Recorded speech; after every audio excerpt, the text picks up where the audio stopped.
Hello guys, welcome to my channel. আশা করি তোমরা সবাই ভালো আছো, সুস্থ আছো। সো আজকে আমি আবার চলে আসলাম আর একটি রিঅ্যাকশন ভিডিও নিয়ে। আর আজকে আমি কোনো মিউজিক ভিডিওতে রিঅ্যাকশন দিব না, আজকে আমি একটা টেলিফিল্মের রিভিউ দিব। মানে আমার ওই টেলিফিল্মটা দেখে কেমন লেগেছে আর বা ওইটা আমি একটু শর্ট সামারি বলবো, ঠিক আছে? কারণ এত লং ভিডিও, 1.5 ঘন্টার এটা টেলিফিল্ম, আমি যদি এটা তোমাদেরকে বলতে চাই তাহলে তোমরা এত লং ভিডিও দেখলে পরে আবার আমাকে বকাঝকা শুরু করে দিবে। এর জন্য আমি জাস্ট এটার সামারিটা বলবো। আমি বলবো যে কোন ক্যারেক্টার কি কি রোল প্লে করে এবং তাদের এখানে এই এটাতে তাদের অবদানটা কি ছিল, এটা আমি জাস্ট আজকে বলবো। তো চলো শুরু করা যাক।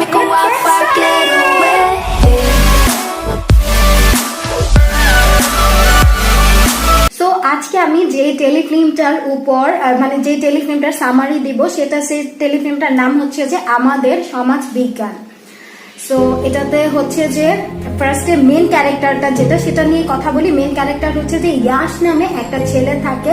ওরা মিডল ক্লাস ফ্যামিলির একটা ছেলে থাকে। তো ও হচ্ছে যে বিবিএ কমপ্লিট করে একটা প্রাইভেট ইউনিভার্সিটি থেকে, দেন ও জব করে, একটা পার্ট টাইম জব করে। কিন্তু ওর বাবা ওর এই জবটাকে সাপোর্ট করে না। ওর ফ্যামিলি থেকে ওকে সবাই, ওর বাবা মা সবাই ওকে অনেক প্রেশারাইজ করতে থাকে যেন ও হচ্ছে যে বিসিএস দেয়, সরকারি একটা জব করে। কিন্তু ওর আসলে জব করার কোনো ইচ্ছা ছিল না। ওর সবসময় ইচ্ছা ছিল যে ও সোশ্যাল ওয়ার্ক করবে।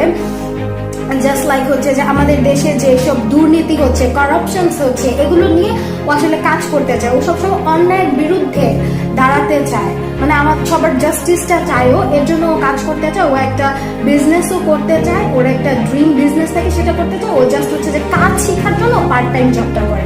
কিন্তু ওর ফ্যামিলি এটা মানে না। ওর বাবা হচ্ছে যে নিউজ প্রেজেন্টার। ওর বাবা বিভিন্ন নিউজ পেপারে হচ্ছে যে নিউজ, কে কোন নিউজটা ছাপাবে, কোন পেজে কোন নিউজটা আসবে, এগুলো সব বলে দেয়, ডিসাইড করে দেয়। তো ওর বাবা বলে যে ওকে অবশ্যই বিসিএস দিতে হবে। অ্যাট দ্য সেম টাইম ওর মাও ওকে হচ্ছে যে বলে যে বাবা তুই বিসিএস দে। কিন্তু ওর না আসলে এইসব বিসিএস, সরকারি জব টব এগুলো করার কোনো ইচ্ছা ছিল না। ওর মা যখন ওর মাকে পাশের বাসায় ভাবি এসে বলতো যে ভাবি আমার ছেলে বিসিএস দিয়ে ফেলছে, আমার ছেলে বিদেশ চলে যাচ্ছে, হ্যান হয়ে গেছে, ত্যান হয়ে গেছে, এগুলো দেখে ওর মা বাবা ওকে আরো বেশি প্রেশারাইজ করতে থাকে। অ্যাট দ্য সেম টাইম হচ্ছে যে ওর গার্লফ্রেন্ড থাকে। ওই মেয়েটাও ওর একটা গোল্ড ডিগার থাকে। আমার মেয়েটার ক্যারেক্টার প্রচুর রাখছে। মেয়েটার ক্যারেক্টারের যেটা দেখিয়েছি সেটা হচ্ছে যে মেয়ে ফার্স্টে ওর সাথে প্রেম করে, ওর সাথে অনেকদিন রিলেশন থাকে। বাট যখন দেখে যে ও একটা পার্ট টাইম জব করছে, ওর ভালো স্যালারি নেই, তখন ওই মেয়েটা কি করে ওর সাথে ব্রেকআপ করে ফেলে। এসে বলে যে আমার আর ভালো লাগছে না, আমি আর এই রিলেশনে আগের মতো কোনো কানেকশন ফিল করতে পারছি না, আর এটা আমি ব্রেকআপ চাই। আসলে এটা ও একটা এক্সকিউজ দেয়। ও হচ্ছে যে একটা বিদেশি একটা ছেলে, বিদেশ থেকে আসে, জব টব করে, মানে ভালো বিদেশে বিজনেস করে। ওই ছেলের পাল্লায় পড়ে যায়, ওই ছেলেকে বিয়ে করবে। এর জন্য ও ইয়াসের সাথে রোহানের সাথে ব্রেকআপ করে ফেলে। তো ছেলেটা আরো বেশি ডিপ্রেস হয়ে যায় যে ওর পার্টনারই ওকে সাপোর্ট করেনি। ও মানে হচ্ছে যে যখন একটা পার্টনারের সব থেকে বেশি দরকার, সব থেকে বেশি সাপোর্ট করা দরকার, তখন মেয়েটা ওকে ছেলে চলে যায়। এটা মানে এমন খারাপের খারাপ। যখন ছেলের ভালো টাইম ছিল তখন ছেলের সাথে ছিল, এখন ছেলের খারাপ টাইম চলছে, এখন সাপোর্ট করার পরিবর্তে সে চলেই গিয়েছে। আর অন্য দিক দিয়ে হচ্ছে যে ওর ইয়াশ, রোহানের একটা বোন থাকে। সরি আমি বারবার ইয়াশ বলে ফেলছি, আই এম সো সরি। রোহানের হচ্ছে যে একটা বোন থাকে। ওর বোনের হাজব্যান্ডও এরকম বিজনেস করে, কিন্তু ওর বোনের হাজব্যান্ড হচ্ছে যে যেটা করে সেটা হচ্ছে যে ওষুধের মধ্যে বিভিন্ন ভেজাল মিক্সড করে তারপরে হচ্ছে যে ওইটা সেল করে। তো ওর বোন সামহাও এটা জানতে পারে, এবং জানতে পারার পর ওর বোন বলে যে তুমি এসব কাজ করো না, এসব কাজ বন্ধ করে দাও, এগুলো করা আসলে ঠিক না। ও অনেকভাবে ওর হাজব্যান্ডকে বোঝানোর ট্রাই করে, কিন্তু যখন দেখতেছিল বুঝতেছে না, তখন ওই মেয়েটা বাসায় চলে আসে, ওর বাবার বাসায় চলে আসে, এবং ও ফাইনাল ডিসিশন নিয়ে ফেলে যে ও ছেলেটাকে ডিভোর্স দিয়ে ফেলবেন। আর যখন মেয়েটা এই ডিসিশনটা নিয়েছিল তখন ওর ফ্যামিলির কেউ ওকে সাপোর্ট করেনি। ইনফ্যাক্ট সবাই ওকে বলেছে যে যত যাই হোক, ছেলে যেই বিজনেসই করুক না কেন, তোকে তোর হাজবেন্ডের কাছে ফিরে যেতে হবে, না হলে আমরা আমাদের সমাজে চেহারা দেখাতে পারবো না। এখানে মেয়েটা বলছিল যে আমি ওই ছেলের সাথে থাকতে পারবো না, কারণ ও হচ্ছে যে দুর্নীতিতে জড়িয়ে আছে, ও মানুষের হেলথের সাথে প্রতারণা করছে। আসলে আমার কাছেও এটা মনে হয় যে এইসব মানুষের সাথে থাকার থেকে না থাকাও অনেক ভালো। তো ওদের আরেকটা খালা ছিল। ওই খালা হচ্ছে যে আমেরিকা থেকে আসে। খালার ক্যারেক্টারে থাকে হচ্ছে যে তানিয়া। সো যখন হচ্ছে যে ওর খালা বিদেশ থেকে আসে, আমেরিকা থেকে আসে, উনি নিজে নিজের বেলা ওই যে কথা আছে না, নিজের বেলা চার আনা মানুষের বেলা শোনো না, নিজের কোনো দোষ ত্রুটি কিছু দেখতো না, সবসময় মানুষের দোষ ত্রুটি দেখতো, যে আপনি এইটা করছেন কেন, এইটা করছেন কেন, মানে চোগলামি আছে না, চোগলামি করতে থাকতো সারাদিন, মানে মানুষকে অ্যাডভাইস দিত কিন্তু নিজের মধ্যে যে কি প্রবলেম আছে ওইটা কোনোদিন ফাইন্ড আউট করতো না। তো উনি যখনই বিদেশ থেকে আসতো তখন হচ্ছে যে রোহান আর ওর বোনকে মানে বলতো, যে রোহানকে বলতো যে তুই এই দেশে থেকে কি করবি, BCS দিয়ে একটা ভালো জব কর, না হয় আমার সাথে বিদেশে চলে যা, বিদেশের কালচার অনেক ভালো, কিন্তু আমাদের কালচার নিয়ে তার কোনো মাথা ব্যথা নাই। আর যখন ওর বোনের কথা শুনে যে ওর বোন ডিভোর্স দিয়ে দিচ্ছে ওর বোনের হাজবেন্ডকে, তখন হচ্ছে যে ওই মেয়েটাকেও বলে যে ডিভোর্স কেন দিবি, ভালো ছেলের সাথে থাকতে ভালো লাগে না, মানে এমন করে সে তাদের ওর দুই ভাই বোনের উপর ওনারা জাস্ট বোঝাটা চাপিয়ে দিচ্ছে, ওনাদের নিজের ইচ্ছাগুলো ওনারা চাপিয়ে দিচ্ছে। আর বাহিরের মানুষের তো কথাই নেই, বাহিরের মানুষ যখনই রোহানকে দেখতো বাহিরে হাঁটছে সবসময় পিঞ্চ করে কথা বলতো যে বাবা তুমি BCS কেন দিচ্ছ না, ভালো জব কেন করছো না, তোমার ফিউচার প্ল্যান কি, এইসব মানে এইসব জিনিস রোহানকে আরো বেশি ডিপ্রেস করে ফেলতো। তো যখন ও ডিপ্রেশনে ভুগতো তখন ও একটা লোকের কাছে যেত, ওই লোকটাকে ও স্যার বলতো, ঠিক আছে। তো ওই লোকের বাসায় গেলে লোকটা সবসময় ওকে অ্যাডভাইস দিত যে তুমি তোমার মধ্যে ডিপ্রেশন কাজ করছে, তোমার এখন কি করতে ইচ্ছে করছে তুমি সেটাই করো, তোমার এখন কান্না করতে ইচ্ছে করছে তুমি জোরে জোরে কান্না করো, কোনো সমস্যা নেই, তোমার এখন ঘুরতে ইচ্ছে করছে তুমি ঘুরো, একা একা রাস্তায় হাঁটো, কোনো সমস্যা নেই, তোমার যা করতে ইচ্ছে করছে তাই করো, কিন্তু তুমি ডিপ্রেশনে থাকবে না, ডিপ্রেশন থেকে বের হয়ে আসার জন্য তোমার যা যা করা লাগবে তুমি তাই করো। লোকটা মানে বেস্ট ট্রাই করেছে ওকে ডিপ্রেশন থেকে বের করে নিয়ে আসার জন্য। আর অন্যদিকে দেখাই হচ্ছে যে রোহানের সব ফ্রেন্ডরা বাহিরে চলে যায়, ওদের সবার ভালো জব হয়ে যায়, ফ্রেন্ডরাও ওকে বলতে থাকে যে আমাদের তো ভালো জব হয়ে গেছে, এখন তুইও ট্রাই কর বাহিরে যাওয়ার জন্য। মানে আমার এই টেলিফিল্মটা দেখে মনে হয়েছে যে দেশের ভিতর থেকে মেবি মানুষ কিছুই করতে পারে না, বাহিরে গেলে তোমার লাইফ সেটেল, BCS দাও, সরকারি জব করো, তাইলেই তুমি অনেক কিছু, এমনি তুমি কোনো কিছুই না। মানে আমার খুবই অবাক লাগছে জিনিসগুলো।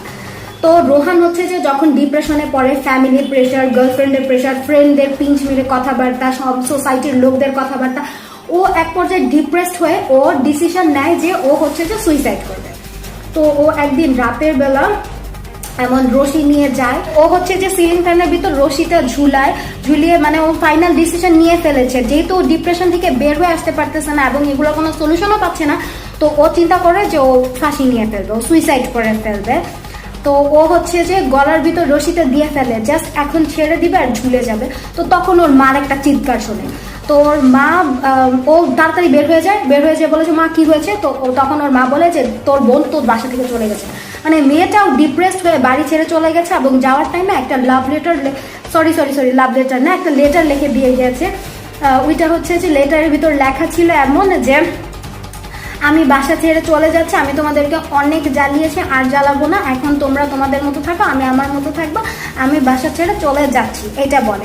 তো এই লেটারটা দেখে ওর মা কান্নাকাটি শুরু করে দেয়, ওর রোহানও রাস্তায় বের হয়ে যায়, বের হয়ে বোনকে খোঁজাখুঁজি শুরু করে, বাসার সবাই তো বিশাল টেনশন করে যে মেয়ে এত রাতে কোথায় চলে গেল।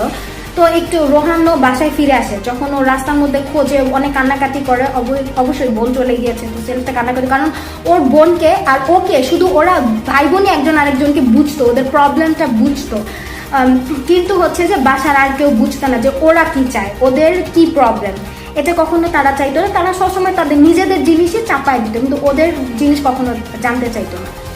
তো পরে হচ্ছে যে ও বাসায় ফিরে আসে এবং বাসায় ফিরে এসে বলে যে আরেকটু দেরি করলে তোমরা আপুকে নয় আমাকেও হারাতে, কারণ হচ্ছে যে আমিও এখন সুইসাইড করতে যাচ্ছিলাম। এটা শুনে ওর বাবা মা আরও ওর দিকে পুরো তাকিয়ে থাকে যে কি বলছে এগুলো ছেলে। তো তখন ও বলে যে তোমরা আমাকে শুধু সবাই আমাকে প্রেশার করছো যে BCS দেওয়ার জন্য, তারপরে সমাজ কি বলবে, এগুলো চিন্তা করে তোমরা কখনো আমার ড্রিমের উপর, আমার নিজের উপর, আমি নিজে কি চাই ওইটা কোনোদিন দেখোনি, এর জন্য আমি ডিপ্রেসড হয়ে আমি সুইসাইড করতে যাচ্ছিলাম। তো ওর ফ্যামিলি সবাই তাকিয়ে থাকে। তারপরে হচ্ছে যে ওইটা শেষ হয়ে যায়। আর এটা লাস্ট একটা জিনিস বলে, সেটা আমি তোমাদেরকে দেখাচ্ছি। পার্ট টাইম জব করস তুই, তো দেখলে লাগে ওষুধ বেচস, তুই একটা ডিম্ব, একটা ঘোড়ার ডিম্ব যে এক্সিস্ট করে না। পার্ট টাইম জব করলে তো হবে না বাবা, তুমি BCS পরীক্ষা দেবে, ডিসি হবে, সচিব হবে, এটা তো আমরা চাই। তুই যে পয়সা ইনকাম করস, রাস্তার ভিক্ষুক যেটা ভিক্ষা করে সেও তোর চাইতে বেশি ইনকাম করে। স্ট্রেট কাট যদি কথা বলি তাহলে আমি রিলেশনশিপটা রাখতে চাচ্ছি না। তুমি চাকরি করো, তুমি বড় বেতন পাও, then you will realize how to earn money in this society. আজকালকার ছেলেমেয়েরা কি বাবা মার কথা শোনে? শোনে না। বাট স্যার আমি তো একটা সোসাইটিতে বিলং করি, আমি তো সোসাইটির বাইরে যেতে পারবো না। তুমি যে তোমার মতো করে একটু সময় কাটিয়ে তুমি যে এটা থেকে বেরোবে, সেটা স্কোপ আমাদের সোসাইটি আমাদেরকে দেয় না, স্পেস দেয় না। সো এটাই ছিল আজকে হচ্ছে যে ইদানিং আমরা সবাই এই প্রবলেমটাতে ভুগছি, ডিপ্রেশনের যে প্রবলেমটা। আমরা কখনো আমরা সবসময় ফিজিক্যাল সিকনেসটাকে বেশি ইম্পর্টেন্স দিই, মেন্টাল সিকনেস যে এত ডেঞ্জারাস একটা জিনিস ওইটা কখনো আমরা ওইটাতে খেয়াল করি না, ঠিক আছে? কিন্তু আমাদের উচিত যে ফিজিক্যাল সিকনেসে যেমন ইম্পর্টেন্স দেই, মেন্টাল সিকনেসটাকে ওইভাবেই দেওয়া। কারণ মানুষ ডিপ্রেশন থেকে কিন্তু এই সুইসাইডটা করে। ডিপ্রেসড হয়ে হয়ে মানুষ কিন্তু একদিনে ডিপ্রেস হয় না, আস্তে আস্তে আস্তে আস্তে ডিপ্রেসড হতে থাকে। সো আমি বলবো যে তোমরা কেউ যদি ডিপ্রেসড থাকো তাহলে অবশ্যই তোমাদের প্রবলেমগুলো, তোমরা কি চাও, তোমরা কি প্রবলেমটা ফেস করছো, এটা তোমাদের কোনো ক্লোজ ফ্রেন্ডস আর কাছের কারোর সাথে শেয়ার করো। বা তোমার কিন্তু তোমরা হচ্ছে যে কখনো সুইসাইড করো না, সুইসাইড প্রবলেমের সলিউশন না, এটা আমি অবশ্যই বলবো। তুমি যদি ফ্যামিলির সাথে না বলতে পারো তাহলে তোমার হচ্ছে যে তোমার যদি কোনো টিচার থাকে আর তোমার কোনো ভালো ফ্রেন্ড থাকে আর কাছের কেউ থাকে তাহলে তার সাথে তুমি কথা বলো। তুমি ওইটা প্রবলেম থেকে ভাগা কিন্তু সলিউশন না, প্রবলেমের সলিউশনটা বের করে ওইটা সলভ করাই হচ্ছে যে মেন, ঠিক আছে? আর হচ্ছে যে আমাদের সমাজে যা হয়, আমাদের প্যারেন্টসরা সবসময় চায় যে ডাক্তার ইঞ্জিনিয়ার হইছো, ভালো জব করছো, সরকারি জব করছো, বিসিএস করছো, তাহলে তুমি অনেক কিছু, ঠিক আছে? কিন্তু তুমি নিজে থেকে কোনো সোশ্যাল ওয়ার্ক করতে যাবে। আমি কখনো বলি না সোশ্যাল ওয়ার্ক করা খারাপ, অবশ্যই এটা আমাদের করা উচিত সবার। সো তারা মনে করে যে ডাক্তার ইঞ্জিনিয়ার হয়েছো তো তোমার লাইফ সেটেল, না, এটা কখনো করা উচিত না। আসলে আমরা কি চাই সেটা আমাদের প্যারেন্টসদেরকেও একবার জানা উচিত, তাদের জানতে চাওয়া উচিত যে আমাদের কি করতে ভালো লাগে, তাই না? যে আমরা লাইফে কি হতে চাই, আমরা লাইফে কি চাই, এটা আসলে সব থেকে বড় জিনিস, কিন্তু আমাদের প্যারেন্টসরা কখনো এটা জানতে চায় না। সো আমি এইটাই বলবো যে তোমরা যদি কেউ ডিপ্রেশনে থাকো তাহলে অবশ্যই কারোর সাথে শেয়ার করবে, তোমার ফিলিংসটা শেয়ার করবে, যে তোমার মনে কি চলছে এটা শেয়ার করবে, আর কেউ কখনো ডিপ্রেসডে থাকবে না। সো এটাই ছিল আজকের রিয়াকশন ভিডিও, মানে হচ্ছে যে একটা টেলিফিল্মের রিভিউ দিলাম, সামারি বললাম। সো তোমাদের যদি ভালো লাগে তাহলে লাইক, কমেন্ট, শেয়ার এবং সাবস্ক্রাইব করতে ভুলবে না। আর তোমরা অবশ্যই আমাকে কমেন্ট করে জানাবে যে তোমরা কি ইন ফিউচারে আরও এমন টেলিফিল্ম আর মুভির রিভিউ চাও কিনা, তাহলে আমি অবশ্যই এটা নিয়ে কাজ করব। So till then, bye by.